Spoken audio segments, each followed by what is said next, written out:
सभी विद्यार्थियों का हार्दिक अभिनंदन। हम पढ़ने जा रहे हैं महाकवि श्री हर्ष रचित नैषधीय चरितम का प्रथम सर्ग 16वां भाग, श्लोक संख्या 20वीं और 21वीं। महाकवि श्री हर्ष राजा नल के यौवन के आगमन का वर्णन कर चुके हैं और नखशिख वर्णन के अवसर पर राजा नल के चरण, हस्त और मुख के वैशिष्ट्य को काव्यमयी वाणी में प्रस्तुत करने जा रहे हैं। श्लोक पद्य इस प्रकार हैं। अधारि पद्मेषु तदंघ्रिणा घृणा क्वतच्छय छायलवोऽपि पल्लवे तदास्य दास्येऽपि गतोऽधिकारितां न शारद पार्विक सर्वरीश्वर। नैषधेय पद लालित्यम का भी उदाहरण बनता है ये। अधारी, घृणा घृणा, दृणा घृणा, छय छाय, लवोपि लवे, है ना, दास्य दास्ये। तो पार्विक सर्वरीश्वर पद लालित्य का अच्छा उदाहरण है। अर्थ करते हैं कि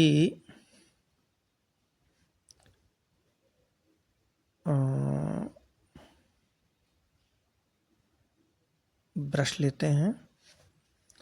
अधारी पद्मेषु तदंघ्रिणा घृणा। तदंघ्रिणा, तस्य अंघ्रिणा, अंघ्रि चरण को कहते हैं, पैर को कहते हैं।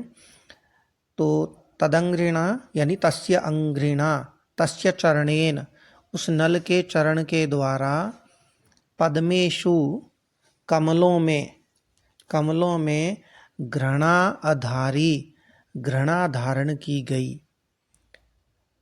घृणा जुगुप्सा कृपयोरिति विश्वः, इस कोश वचन के अनुसार घृणा शब्द जुगुप्सा का भी वाचक है और कृपा का भी वाचक है। तो दोनों अर्थ किए जा सकते हैं कि उस नल के चरण के द्वारा पद्मेषु कमलों में, कमलों के विषय में घृणा अधारी, घृणा या दया धारण की गई, क्योंकि उन कमलों में नल के चरण की शोभा विद्यमान थी। ये कमल नल चरण में रेखा रूप में स्थित थे, अतः इन कमलों ने मुझसे ही शोभा प्राप्त की होगी। इस कारण मेरी अपेक्षा हीन शोभा वाले इन कमलों के साथ मेरे द्वारा होड़ किया जाना उचित नहीं है। बस यही समझकर नल के चरण ने कमलों से घृणा की। अथवा ये कमल रेखा के रूप में मेरे शरीर में और ख़ासतौर से चरण में ही स्थित हैं, यानी मेरे ही आश्रित हैं। यह सोच करके राजा नल के चरण ने कमलों पर दया की, क्योंकि अपने से हीन के साथ घृणा करना और अपने आश्रित पर दया करना ये लोक में देखा जाता है। तो यह नल चरण के वर्णन के प्रसंग में यह कहना भी उपयुक्त ही है। तो ये तो प्रथम चरण हुआ। दूसरा चरण लेते हैं। क्वतच्छय छाय लवोपि पल्लवे। पल्लवे नव पल्लव में, नए पत्ते में, नए किसलय में। तच्छय छाय लवो अपि क्व, तत् यानी तस्य, उसके, उस नल के, शय, शय पंचशाखा शय पाणि ही, इस कोश के अनुसार शय शब्द हाथ का वाचक है। तो उसके हाथ की छाय लवो अपि, छाया का, कांति का, लवो अपि लेश मात्र भी, वह मने कहाँ, उसके हाथ की कांति का लेश मात्र भी पल्लवे क्व, नव किसलय में कहाँ से, अर्थात नहीं था। फिर वह किसलय इनके हाथ की शोभा की समता को तो कैसे प्राप्त कर सकता है। तीसरा और चौथा चरण लेते हैं। तदास्य दास्यपि गतो अधिकारिताम न शारद पार्विक सर्वरीश्वर। अब कहते हैं कि चंद्रमा भी नल के मुख का दास बनने के भी काबिल नहीं था। शारदः शरतकालीन, वर्ष में 14 बार पूर्णिमा 12 बार पूर्णिमा आती है और उसमें जो शरदकालीन पूर्णिमा होती है वो सर्वश्रेष्ठ होती है, क्योंकि उस समय चंद्रमा सबसे बड़ा और सबसे श्वेत चमकदार हुआ करता है। तो कहते हैं शारद शरतकालीन पार्विक पूर्णिमा का सर्वरीश्वर, सर्वरी रात्रि को कहते हैं, रात्रि का ईश्वर हो गया चंद्रमा। तो शरतकालीन पूर्णिमा का सर्वरीश्वर चंद्रमा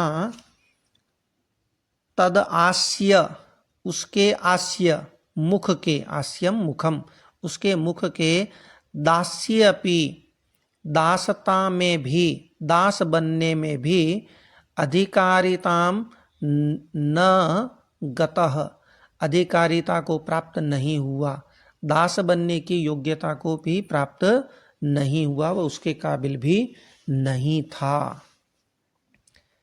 प्रिय विद्यार्थियों,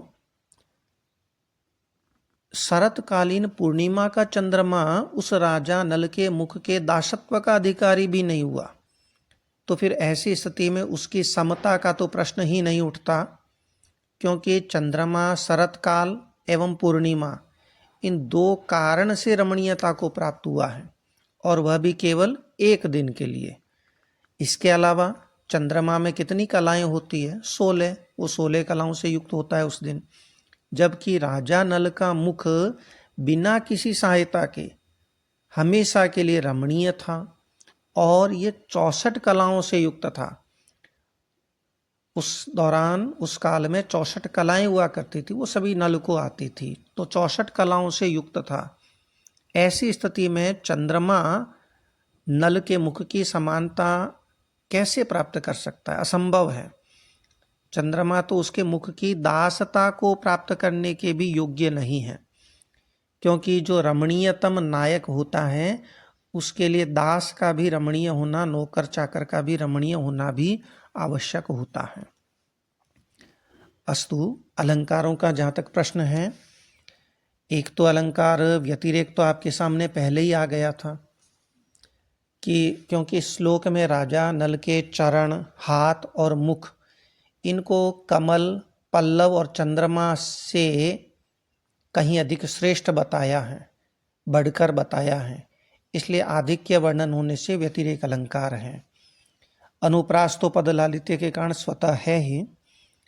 इसके अलावा अतिशयोक्ति अलंकार भी है, क्योंकि चरण आदि में घृणा आदि का कोई संबंध नहीं है, फिर भी संबंध का कथन किया गया है, इसलिए अतिशयोक्ति अलंकार है। संबंधे संबंध अतिशयोक्ति अलंकार है ये। संबंध असंबंधे संबंधा, संबंध न होने पर भी संबंध बताना, ये अतिशयोक्ति अलंकार का एक प्रकार होता है। अस्तु, आगे बढ़ते हैं। अब इस 21वें पद्य में राजा नल के गुणों का बड़ा विचित्र वर्णन किया गया है, रोमों और रोमकूपों के बहाने से। किमस्य लोमनाम कपटेन कोटिभिर् विधेन लेखाभिरजी गणद गुणान् न रोमकूपो गमिषा जगत्कृता कृताश्च किं दूषण शून्य बिंदवः।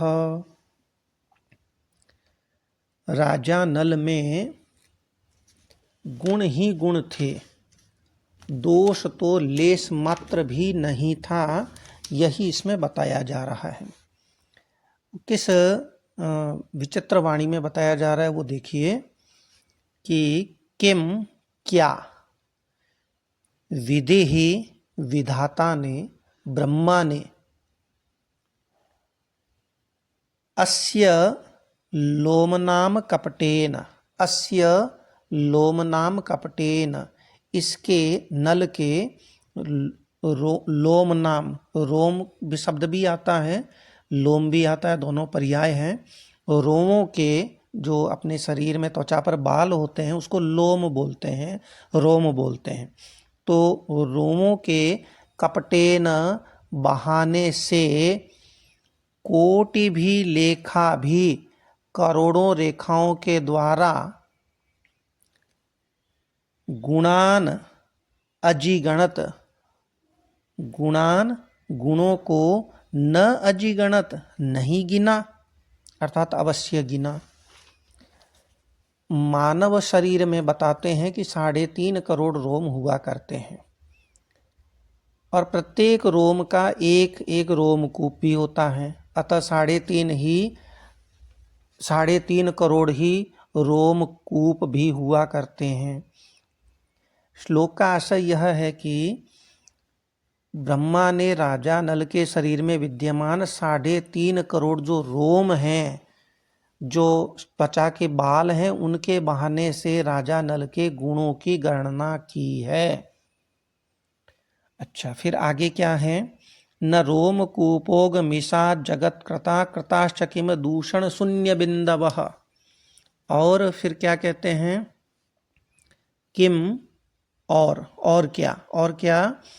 जगत कृता, अगला प्रश्न आ रहा है कि और क्या जगत कृता, जगत के रचयिता, सृष्टि के रचयिता ब्रह्मा के द्वारा रोम कूपोग मिषात, अब यहाँ रोम शब्द ही आया है, लोम नहीं आया। रोम कूपोग मिषात, रोम छिद्रों के बहाने से, कूप यानी छिद्र, ओग मने समूह, रोम कूपों के समूह के बहाने से, मिषात बहाने से, कपटेन बहाने से दूषण शून्य बिंदव, दोषों के अभाव को प्रकट करने वाली शून्य बिंदव, गोल गोल रेखाओं को, बिंदुओं को न कृताः, नहीं बनाया, अर्थात अवश्य ही बनाया है। तो राजा नल के शरीर में विद्यमान 3.5 करोड़ रोम छिद्रों के बहाने से राजा नल के अंदर दोषों के अभाव के रूप में गोल गोल छिद्रों का भी निर्माण किया था ब्रह्मा ने। तो अत्यधिक संख्या वाली जब वस्तुओं की हम गणना करते हैं तो भूल न जाए, इसलिए रेखाओं के द्वारा, ऐसे रेखाओं के द्वारा उसकी गणना करते हैं।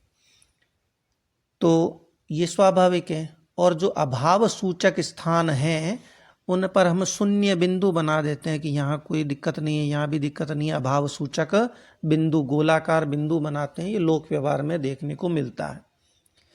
इसलिए महाकवि द्वारा यह कल्पना किया जाना कि राजा नल के शरीर में ये रोम नहीं है, अपितु नल के गुणों की गणना करने वाली रेखाएं ही हैं, और वो रोमकूप भी नहीं है, किंतु दोष का अभाव बताने वाले शून्य बिंदु हैं। कहने का अभिप्राय यह है कि राजा नल में अत्यधिक गुण थे और दोषों का पूर्णतया अभाव था।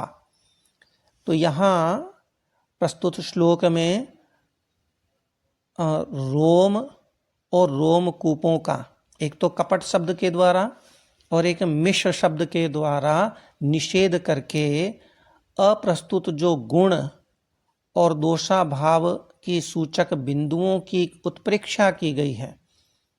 इसलिए यहाँ अपहनुति, सापहनुति उत्प्रेक्षा अलंकार माना जा सकता है। अस्तु, नमो नमः, पुनर्मिलामः, धन्यवादः।